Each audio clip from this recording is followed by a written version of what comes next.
మీ లైఫ్లో ప్రాణం మీదకి వచ్చేంత పెద్ద కష్టం వచ్చినప్పుడు చేతులు ఎత్తేస్తావా లేక నీ బ్రెయిన్కి పదును పెడతావా? ఈ చిన్న మినుగురు పురుగు కథ వింటే నీ ప్రాబ్లమ్స్ ఎంత చిన్నవో నీకు అర్థమవుతుంది. అనగనగనగా ఒక అడవిలో ఒక మినుగురు పురుగు చాలా సంతోషంగా తిరుగుతూ ఉండేది. ఒకరోజు ఒక కాకి వచ్చి ఆ మినుగురు పురుగును తిందామని అనుకుంటుంది.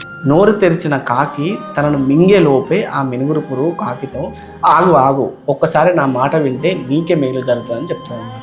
అప్పుడు ఆ కాకి వెంటనే ఆగిపోయి ఏంటి అని అడుగుతుంది.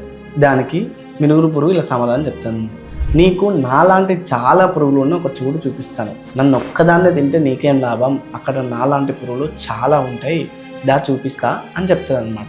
అప్పుడు వెంటనే కాకి అత్యాశతో సరే వెళ్దాం పదా అని ఆ మినుగురు పురుగుతో పాటు వెళ్ళిపోతుంది. అప్పుడు ఆ మినుగురు పురుగు కాకిని మనుషులు చలిమంట కాచుకుంటున్న చోటు తీసుకెళ్ళి నిప్పురవ్వాలని చూపించి అవన్నీ మినుగురు పురుగులే అని చెప్తుంది అనమాట. వెంటనే ఆ కాకి ఏమీ ఆలోచించకుండా నోరు తెరుచుకొని ఆ నిప్పురవ్వాలని మింగేస్తుంది. అప్పుడు కాకి చురుక్కుమని నోరు కావడంతో బాబాయ్ ఈ మినుగురు పురుగులు వేరేలాగున్నాయి, ఇవి మనం తినలేము అని చెప్పేసి ఎగిరిపోతుంది అన్నమాట. దీన్నే అంటారు భయ్య సమయస్ఫూర్తి అని.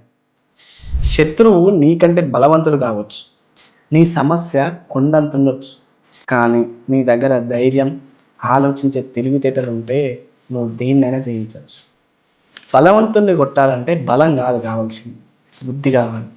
గుర్తుపెట్టుకో, ఆయుధం కంటే ఆలోచనకే పదం ఎక్కువ. అందుకే సమస్య వస్తే భయపడదు, దాన్ని ఎట్లా ఎదిరించాలనేది తెలివిగా ప్లాన్ చేసుకోవాలి. సో దయచేసి ఈ వీడియో మీ అందరికి అర్థమైంది అనుకుంటా. సో ఎవరికి షేర్ చేయాలనుకుంటున్నా వాళ్ళకి షేర్ చేయండి. అండ్ వీడియో నచ్చితే ఖచ్చితంగా లైక్ చేయండి. ఇలాంటి మరిన్ని మోటివేషనల్ స్టోరీస్ కోసం ఇప్పుడే మన పేజ్ని ఫాలో అయ్యండి.